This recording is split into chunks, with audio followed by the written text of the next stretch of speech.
J'ai rapporté des tissus de France, on déballe tout ça et on voit ce qu'on va en faire.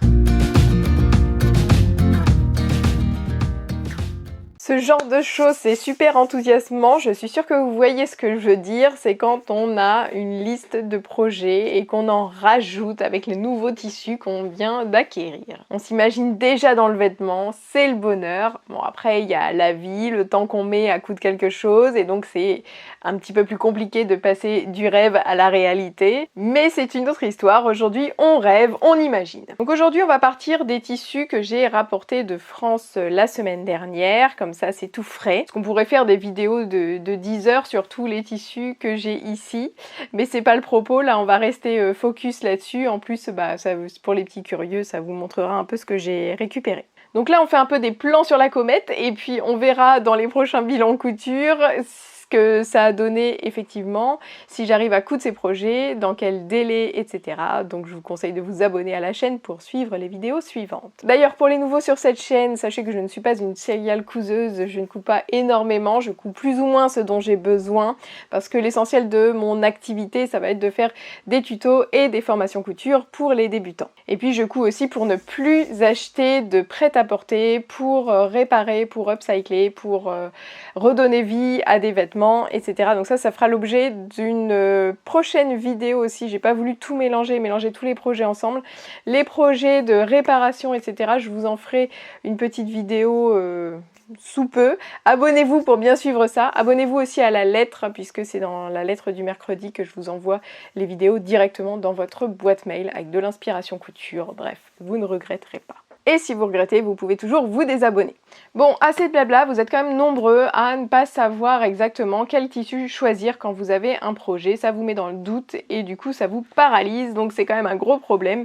Donc là, cette vidéo, c'est pas un cours, mais c'est juste pour essayer de vous donner un petit peu d'inspiration et de vous montrer un petit peu comment moi je réfléchis quand je suis face à un projet ou à un tissu. J'espère que cette vidéo vous aidera, vous me le direz en commentaire, et sinon au pire, à la fin de cette vidéo, je vous mets une autre manière de s'éduquer en termes d'association tissu-patron. Et on commence avec les jerseys de Mathilde. Mathilde est une amie qui voulait se débarrasser de certains coupons pour faire un peu de la place, ce que je peux comprendre. Donc elle m'a donné un petit sac de tissu. Je n'ai pas pu tout prendre parce que j'étais limitée en bagages, donc j'ai pris uniquement les choses qui m'ont inspirée ou qui ont inspiré mes enfants, vous allez voir. Et puis le reste, je suis allée le donner à la mercerie L'Atelier à Lyon. Ils ont bien voulu me les prendre parce qu'il y a notamment des cours de couture qui se passent dans cet atelier et ils étaient sûrs que les tissus ne seraient pas gâchés, les tissus vont être utilisés. Donc il m'en restait quelques-uns et donc le premier que je voulais vous montrer, c'était celui-ci. Donc celui-là, moi j'aime bien parce qu'il est un peu texturé. Voilà, ça fait comme... là on voit qu'il y a un petit relief. Il est assez extensible et j'avais envie de faire une robe de Charlotte Jobert. J'ai acheté le patron Gachina, donc j'ai envie de tester ça. Problème, c'est que j'ai à peu près 2 fois moins de tissu que nécessaire pour la robe. Alors la robe, elle est longue et elle a des manches longues. Moi, j'ai envie de la faire courte avec des manches courtes. Donc déjà, je vais gagner beaucoup de tissu avec ça. Et ça ne marchera que si j'arrive à mettre sur la largeur qui est uniquement de 90 cm, je crois, de tissu. Si j'arrive à mettre le devant et le dos dans la largeur de 90. Sur le papier, normalement, ça doit marcher parce que moi, la largeur de mon corps maximum est de 90. Et comme c'est un tissu extensible et que la robe est assez près du corps, normalement, on n'a pas d'aisance. Donc, ça peut rentrer. Mais je dois dire que là, je vous conseille de suivre les prochaines vidéos pour savoir si c'est effectivement rentré. Je suis sûre que je vous en reparlerai. Le deuxième coupon que j'ai récupéré, c'est un uni kaki. Alors ça, j'ai sauté dessus parce que j'avais marqué sur ma liste de choses à rapporter de France des jerseys unis.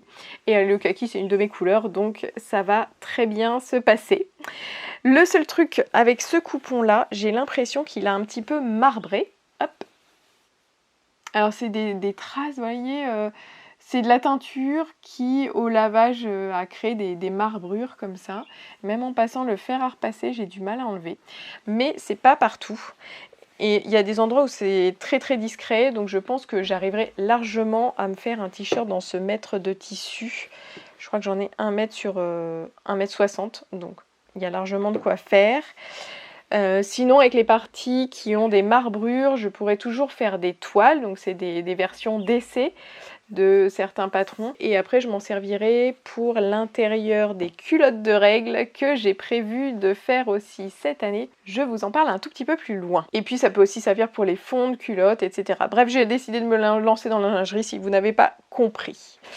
Ah oui, je vous ai pas dit le patron du t-shirt que je compte utiliser. Là, je pense que je vais réutiliser toujours le même, le t-shirt de Direndo. Je ne me souviens plus de son nom. Mais sinon, un t-shirt très très basique, en colure ronde, toute simple. Le troisième coupon, c'est celui-ci. C'est un tie and dye avec un imprimé un peu cachemire. Bon, moi j'étais pas super fan parce que je trouvais que c'était un peu too much et je voyais pas trop quoi en faire. Mais j'ai une fille qui a craqué dessus, donc du coup je l'ai pris et on va pouvoir en faire quelque chose comme ceci. Donc c'est une robe qu'elle adore et qu'elle met tout le temps, que je vous avais déjà montré. Là, elle était au sale, donc c'est pour ça qu'elle est toute chiffonnée, mais c'est pas grave, je voulais vous la montrer. C'est une robe dont je parle aussi dans la formation Le Jersey Facile, parce que c'est la robe que je couds quand je vous montre comment cloner un t-shirt. Et moi je vais carrément cloner cette robe là dans ce tissu. Le seul truc c'est qu'elle a un tout petit peu grandi, donc je pense que je vais juste agrandir un petit peu. C'est quand même une robe qui n'est pas du tout près du corps, donc je vais élargir un petit peu. Je vais élargir un petit peu l'espace au niveau des manches ici, mais du coup comme ça lui va bien, je laisserai peut-être la taille au même niveau. Ensuite j'ai acheté des tissus chez Ikati qui faisaient des soldes, et donc pareil, j'avais noté vraiment acheter du jersey, donc j'ai acheté du jersey. J'ai acheté ce jersey là, je crois que j'en ai 1 mètre. C'est un jersey rayé avec des couleurs super estivales, et donc j'adore, et j'ai tout de suite vu une sorte de robe t-shirt. J'avais prévu de la faire un petit peu dans l'esprit de celle-ci là, avec les manches comme ceci. Je n'ai pas de patron en tête, soit je prendrai un t-shirt que je vais modifier, soit je vais prendre un patron du livre Coudre le stretch. Je vous mettrai le nom si je le retrouve. Mais je me méfie un peu avec ce livre, donc peut-être que je ferai une toile dans mon super jersey kaki. Parce que celui-ci, je ne l'ai pas eu gratuitement, et donc du coup, j'ai pas envie de le gâcher. Et j'ai vraiment envie de me faire cette robe t-shirt, à mon avis, en plein été. Ça va être super agréable à porter, super lumineux, génial pour aller à la plage et tout. Parce que nous, l'été, ce sera en janvier. Et le deuxième jersey que j'ai pris chez eux, c'est ce jersey ajouré, voilà, qui n'est pas sans rappeler les motifs petits bateaux. Donc vous l'aurez deviné, avec ce petit jersey ajouré, je vais faire un pyjama. J'espère avoir assez pour me faire un pyjama pour moi, pour faire le haut et le bas. Ou bien je ferai juste le haut et je ferai des culottes avec le reste. Donc ce sera de la culotte en coton. Pas super sexy, mais moi j'aime bien parce que c'est très agréable à porter. Et ce que j'aime avec cette couleur là, c'est que ça va être relativement discret sous les vêtements. Donc pareil, quand on met une robe un petit peu légère, on ne va pas voir les sous-vêtements avec ce genre de couleur. On va passer à mon sac Liz Taylor que je n'ai pas déballé parce que je voulais attendre d'être justement devant cette caméra pour le faire avec vous. Juste avant, je vais vous parler de ce que j'ai aussi acheté chez Tissu Rennes à côté du marché Saint-Pierre à Paris. J'ai acheté de l'éponge bambou, j'ai acheté du pull PUL, c'est une matière légère mais imperméable, et avec ça je vais faire des culottes de règles. J'ai acheté une sorte de biais élastique pour faire les finitions de la culotte. Je ne suis pas sûre du rendu, est-ce que ça va être confortable ou pas, donc ça je vous en parlerai dans une prochaine vidéo. Et si vous voulez que je vous fasse un tuto sur la culotte de règles, dites-le moi en commentaire. Même si ça ne vous intéresse pas du tout, vous pouvez me le dire en commentaire aussi. Et puis j'ai pris aussi l'élastique pour faire des culottes comme ça. Bon, vous avez compris que je me lance dans la lingerie pour l'année à venir. Et alors pour la culotte de règles là, enfin le matériel que j'ai acheté, j'en ai eu pour 19 €. J'en ai eu pour plus cher de mercerie que de tissu. Et puis le coton que je vais mettre à l'intérieur, ce sera des chutes de jersey de différents projets. Et puis à l'extérieur, je ne sais pas, je pense que je vais mettre un lycra assez fin. Mais pareil, c'est quelque chose que je vais prendre dans mon stock. Avec ça, j'ai de quoi faire quelques culottes, donc c'est quand même assez intéressant. Bref, c'est pas vraiment le sujet du jour, donc on retourne à notre sujet du jour.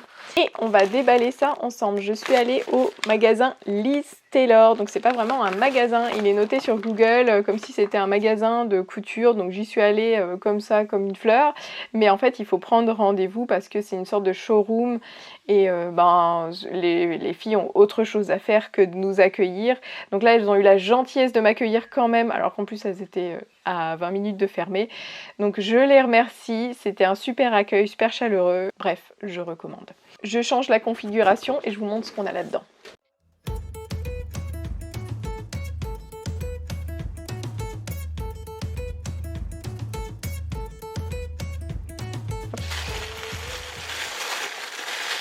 Premier coupon, c'est cette viscose. J'en ai 2 mètres et je comptais en faire une combinaison. Donc là pareil, c'est des couleurs automnales et c'est bien dans mes tons. Ça j'ai trouvé dans un bac où elles vendent des coupons qui sont des tests ou des choses qui n'ont pas été forcément vendues. J'aurais bien aimé faire une combinaison pantalon. Si c'est pas possible, je ferai une combinaison short. Ici, je les porte toujours. Et je la porterai même davantage si c'est une combinaison short. Donc voilà, donc ça c'est une viscose qui m'a l'air de super qualité. Là-dessous, je vous révèle tout de suite que je leur ai acheté un patron. Et c'est justement le patron de la combinaison Jani. J'adore, pour moi c'est un basique cette combinaison, super agréable à porter en été. Donc j'ai envie de tester ça. Et pourquoi pas avec ce tissu d'ailleurs. Ensuite, les tissus que j'ai pris du plumetis comme ça. Couleur vert, grisé, c'est plutôt gris que vert d'ailleurs. Donc je sais pas du tout quoi faire avec, donc j'ai dû prendre 2 mètres. Donc soit une petite robe, soit un petit chemisier.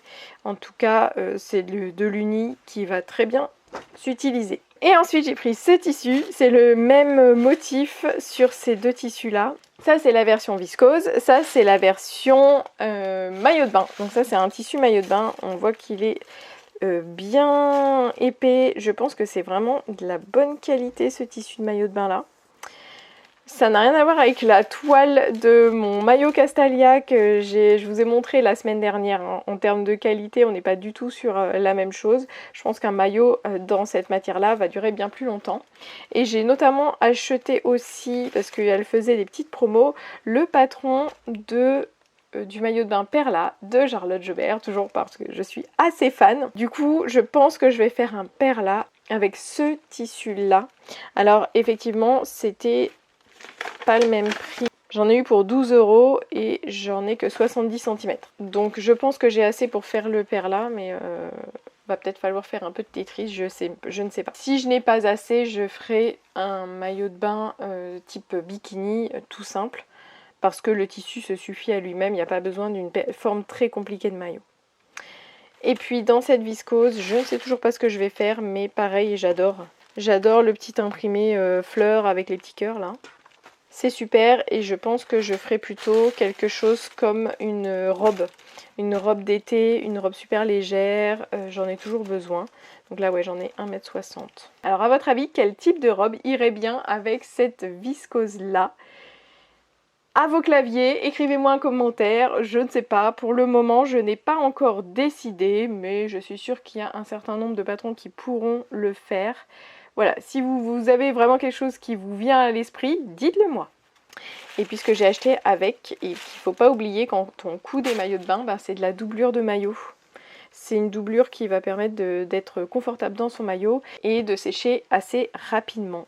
Donc c'est aussi des choses pas très sexy à acheter mais qu'il faut acheter. Et ils avaient aussi de la laminette, donc je leur ai pris de la laminette en 0,8 qui a l'air d'être de la super qualité et pas vraiment plus cher que dans les autres merceries. Donc ça c'est une bonne surprise, j'en ai pris 5 ou 10 mètres, je me souviens plus. Enfin, j'ai toujours peur de manquer de la laminette, donc j'en ai pris un certain paquet. Dernier coupon que j'ai acheté, puis après je vous parle aussi des autres projets que j'ai prévus et aussi les petits projets Je vous disais qu'il pouvait vous aider à choisir, à associer les patrons et les tissus. J'ai acheté cette magnifique soie, alors c'est un mélange de soie et d'élastane chez So Tissu, le petit magasin qui se trouve du côté du Sentier à Paris.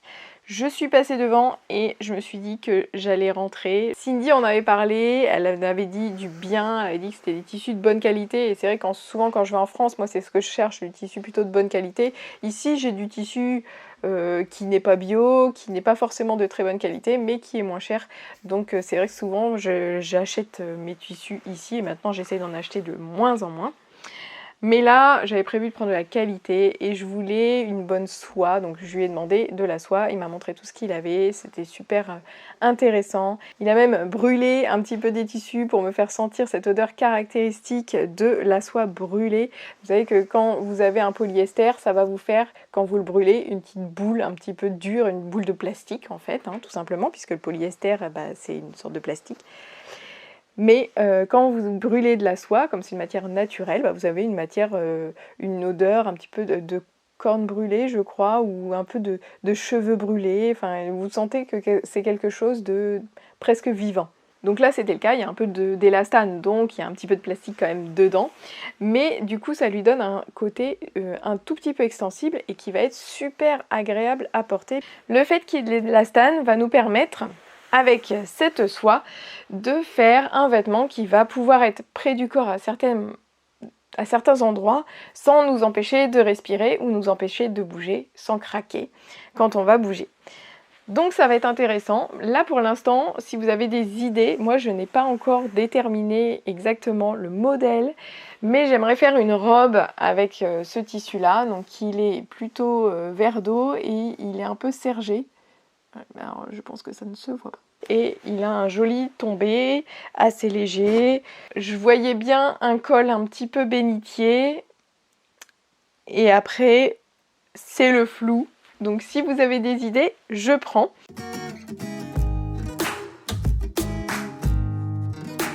Mon astuce, si vous ne savez vraiment pas choisir votre tissu, vous n'avez vraiment aucune idée, vous n'y connaissez rien, déjà c'est de regarder ma vidéo sur les tissus pour un petit peu mieux comprendre. Je vous mets le lien en description. Et puis la deuxième astuce, c'est d'acheter des box couture où vous avez le patron avec le tissu qui va bien pour ce patron.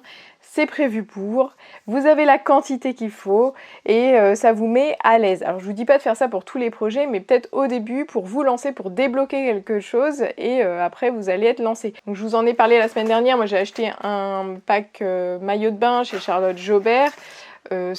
J'avais déjà cousu des maillots de bain, mais c'est vrai que j'aime bien le fait qu'on ait tout le matériel et de toucher la matière, la vraie bonne matière qu'elle estime être une matière de bonne qualité pour coudre des maillots de bain. Dans le même goût, j'avais pris J'apprends à coudre mon body, c'est une boîte artisane, toujours avec Charlotte Jobert. Et pareil, dedans vous avez le patron du body et le tissu. Alors là, c'est encore autre chose. Le tissu maillot de bain, vous allez en magasin, vous allez demander le tissu maillot de bain, vous allez avoir une certaine gamme de choix. Pour le body, c'est encore autre chose. Il faut que le tissu, il respire quand même un petit peu, mais qu'il ait une bonne élasticité, qu'il revienne bien en place, etc. Donc pareil, j'ai choisi la facilité, la petite box, ça vous lance et puis après vous pouvez refaire d'autres styles de vêtements dans ce style-là. Vous savez à peu près quel genre de tissu il va falloir utiliser. Oh, puis je vais vous donner une troisième astuce aussi. Moi, ma troisième astuce, c'est de regarder dans le prêt-à-porter ce genre de vêtements, quel est le tissu, aller toucher les tissus que le prêt-à-porter a utilisé pour faire tel ou tel modèle et vous pourrez ensuite aller dans le magasin de tissus toucher les tissus. Alors je comprends, il y a toujours le problème des personnes qui sont loin de tout magasin de tissus. Je vous promets de vous aider là-dessus dans les semaines, les mois qui viennent, je ne sais pas encore, mais j'ai bien le problème en tête et je vais essayer de vous proposer une solution.